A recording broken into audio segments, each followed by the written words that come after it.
Today we're going to be taking this sound and turning it into this sound.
Yeah.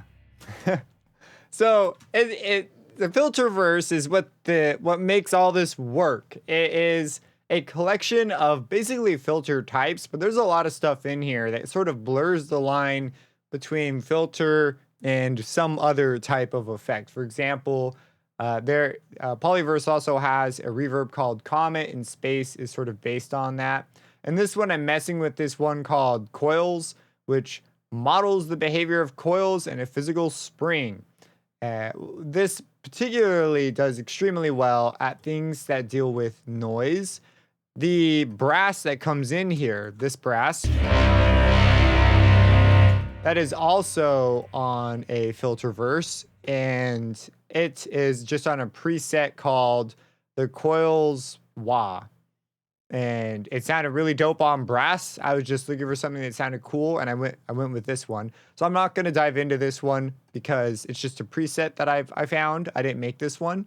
But on the art, this is one that I sort of sculpted to make work as the intro for this. This is sort of a whole intro concept here. And so it's this, our input is this bass sound. It sounds like this.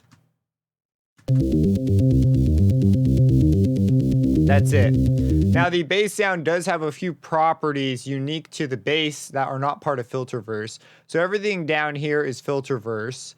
These are mix levels for parts of Filterverse. This one takes off this coils filter, and this one mixes the entire plugin in and out.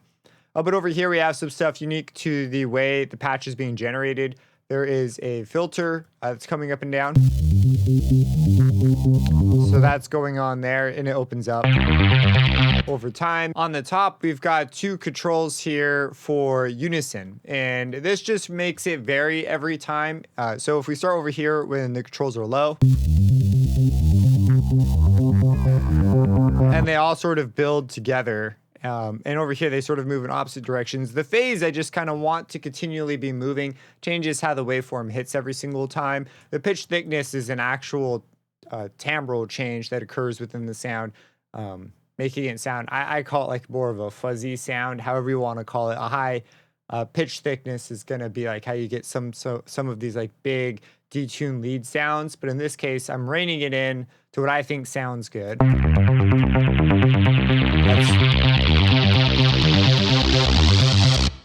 So that's why it sort of just gets like almost like a beehive getting mad. That's kind of what that controls. You could rename this the angriness of the beehive or something. But anyways, these three are part of the initial sound. So I want you to know about these up front. That's unique to the sound. And in the mixer channel, we do have an OTT after that's doing quite a bit of work. If we pull this off, that's what it sounds like. And I'm using this to rebalance things. Pull that high end back up. And so this is just living afterwards, so that at the beginning, this is an important move for the beginning. When Filterverse is in full force and we have this on, it sounds like that. Without this, it's quite a bit more dull. And so that's what the OTT is there to just sort of pull up that soft stuff and squish it together with some of the more loud stuff. As opposed to just using an EQ, I chose to do it with an OTT. So, okay, what's going on within Filterverse itself? So first, The sound itself is this arpeggiation, and it's just a repeating figure. This is it. It's just outlining a C minor chord. And every single note I would like to have a filter move on. And so the very first move, I'm going to go ahead and bypass this one. So now there's only the first one now. Is that. That's all this one does. And to get this shape, all you need to do is get a sequencer.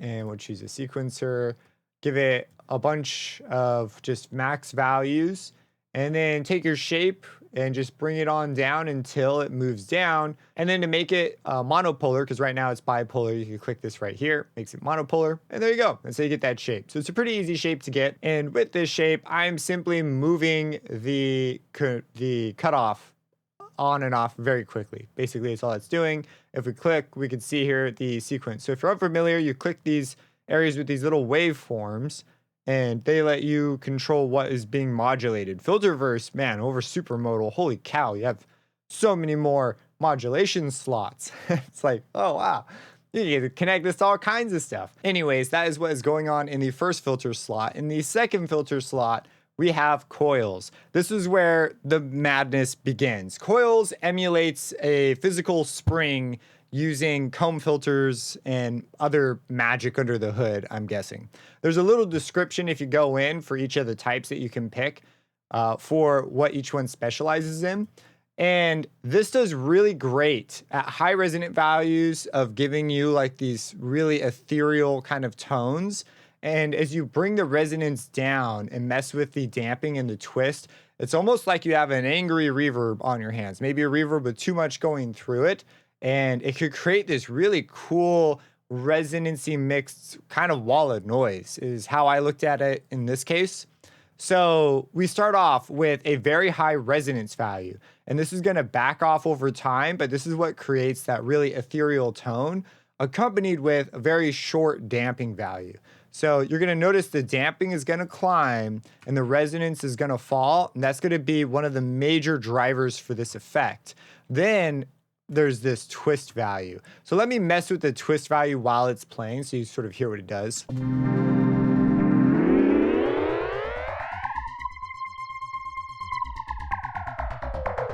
Yeah. I'm assuming this is something to do with the way the comb filters are overlapping or how far they're spread out, because it kind of makes sense visually, like they're all lined up and then you put like differences between them. I'm not sure though. I don't know what's going on under it, but that to my ears, like potentially that could be what's going on. This, when the resonance is very high, it makes a lot of sense. But when we get to these lower sections, it's going to sound just like this huge amount of noise. And this just is like a way of sort of controlling that noise and slowly bringing it into focus. And that's what this twist value is doing. So it's slowly going to start coming down.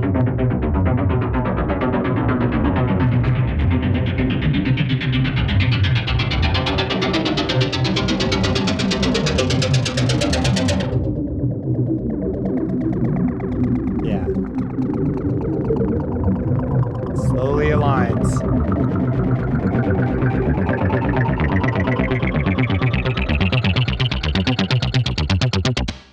And then here I'm also bringing the mix level jumps off right there, which is why we have that little sort of release sounding thing right there. And I also am mixing this filter out over time. So anyways, that's what's going on with the twist value. The damp is just, the damp's the high frequency. So as I let this move around, it's going to change how much that changes, and then resonance. So these are just sort of to control it. The twist is where the real magic happens, and then the cutoff is just where that resonant pocket is going to sit. So at the beginning, it's sitting much higher, which is why we have that sound. Let me move this up. So you can basically pick it as just the note you want to start on. Actually, I haven't tuned this yet. I was very focused on just getting the sculpture of the way the sound changes over time really smooth in the way I wanted. So I might come back here and probably tune this to like C or something. But that's what's going on right here. And then the rest of the stuff, I didn't really touch that much. I am filtering out this effect over time because it's too much for the transition here. I'd like to transition and then have some sort of massive change right here. Maybe I keep it the same. Maybe I have a new bass line. Maybe the drums come in.